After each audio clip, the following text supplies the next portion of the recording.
Media के कैमरे पर जंगलराज का इतिहास पढ़ाने वाले एनडीए के प्रोफेसर नेताओं को बिहार के अपराधियों ने करारा जवाब दिया है।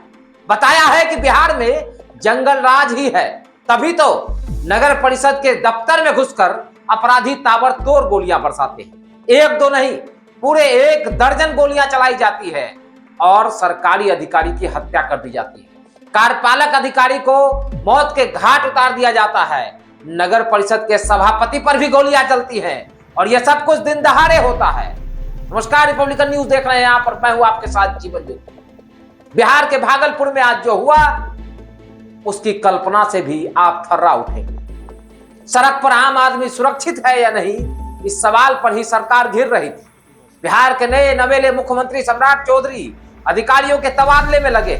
कहा जा रहा है कि बेपटरी कानून व्यवस्था को पटरी पर दौड़ाने के लिए बेहतरीन अफसरों को फील्ड में लाने की तैयारी कर रहे हैं। लेकिन इसी बीच आज भागलपुर के सुल्तानगंज में एक दिल दहलाने वाली वारदात हुई। एक ऐसी वारदात जिसने बिहार में सम्राट चौधरी के सुशासन की धज्जियां उड़ा दी, जिसने भागलपुर पुलिस के इकबाल को रौंद डाला।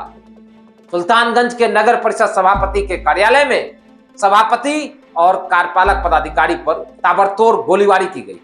करीब 3 की संख्या में घुसे हमलावरों ने 1 दर्जन गोलियां चलाई।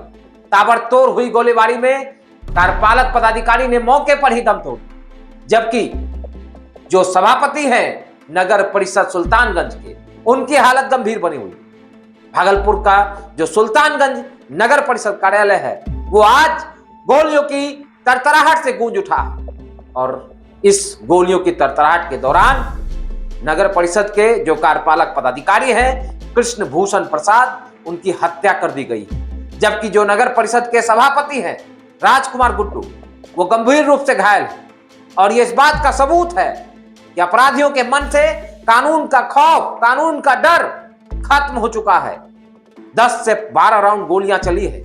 सीसीटीवी के सामने वारदात को अंजाम दिया गया है और उसके बाद आराम से अपराधी फरार भी हो गए।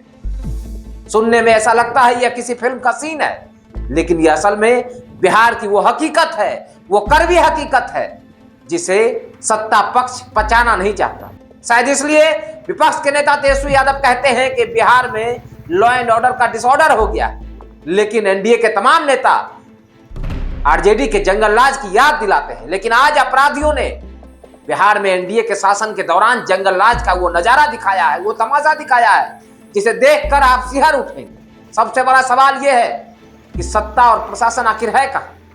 क्या यही कानून का राज है जिसकी बात बराबर की जाती है एनडीए के नेताओं की ओर से? अगर सरकारी दफ्तर में सरकारी अधिकारी और सभापति सुरक्षित नहीं है तो आम लोगों की सुरक्षा की कल्पना तक कैसे कर सकते हैं आप?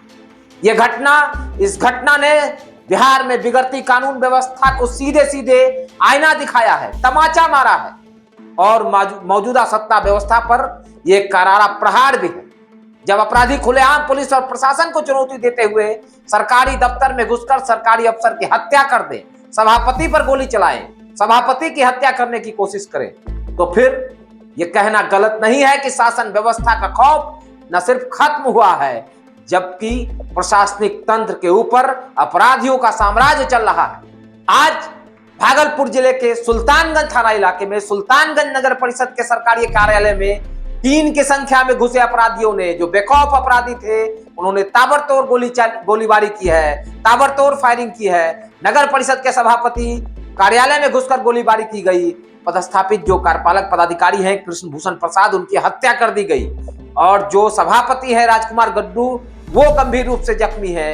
और भागलपुर के एसएसपी प्रमोद कुमार का दावा है कि घटना में 3 अपराधी शामिल थे। अपराधियों की पहचान कर ली गई है। सुल्तानगंज क्षेत्र में जो नगर परिषद के यहाँ चेयरमैन थे गुड्डू जी और कार्यपालक पदाधिकारी चैम्बर में थे, तो उसी समय पे जो है 3 जो है अपराधकर्मी आते हैं और सीधा जो है चेयरमैन साहब के पास जाते हैं और उनके पास जाके गोली चला देते हैं उनके सर पे।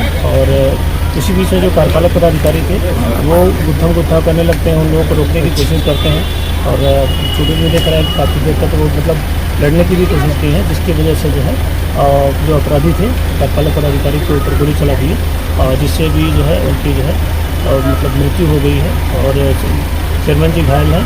उनको जो है तुरंत जो है सरकारी अस्पताल में भर्ती करा दिया गया है।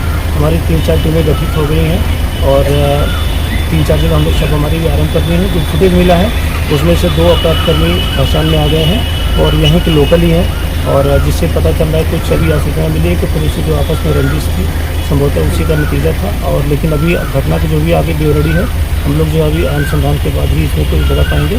और साथ में जो चेयरमैन जी घायल थे उनके लिए हम लोगों ने रूट लाइनिंग बढ़िया से करते हुए, और डीएम साहब स्वयं हमारे जो है वहाँ पर हॉस्पिटल में है, सारी टेस्ट व्यवस्था वहाँ हॉस्पिटल में कर दी गई है और उनका इलाज आरंभ हो गया है, तो वो अभी सकुशल है। सर मौत किसकी हुई है? कार्यपालक जो पदाधिकारी हैं उनकी अभी जो है अस्पताल में भेजा गया है, लेकिन मतलब यहाँ से जो लोगों ने बताया गया है कि प्राथमिक तौर पर वो देख रहा है कि लग रहा है उनकी मृत्यु हो गई है, लेकिन हम लोग अभी हॉस्पिटल में सरकारी भेजे हैं उनको। एक बार वहाँ से डॉक्टर जो है क्लियर करेंगे कि उनका क्या स्थिति है। और अपराधकर्मी पहचान में आ गए, हम लोग 2-3 टीम बना ली है, फुटेज भी हमें मिल गया है और तुरंत हमारी टीम जो है छापामारी में लग गई है। बहुत जल्द इसमें हम लोग कितने गोली चलने की संभावना है? कितना गोली नहीं बता सकते हैं, 2 से 3 गोलियाँ चली हैं जो फुटेज में दिख रही हैं, लेकिन अभी उसको विस्तृत रूप से देखेंगे और उसके बाद इसको पता चल जाएगा कि क्या अपराधियों की पहचान भर से इस बात को छुपाया जा सकता है कि बिहार में जंगल राज है। क्या अब भी इस बात पर डिबेट करने की जरूरत है कि बिहार में जंगल राज ही है? क्या एनडीए के नेता अब भी यही कहेंगे कि जंगल राज का जो इतिहास रहा है उसे उठाकर पढ़ना चाहिए कि उस समय होता क्या था? अगर सरकारी दफ्तर में घुसकर ताबड़तोड़ गोलियां बरसाई जाए, सभापति पर गोली चले, नगर परिषद के कार्यपालक पदाधिकारी की जो बिहार सरकार के अधिकारी है उनकी हत्या कर दी जाए, तो इससे बड़ा जंगल राज और क्या हो सकता है?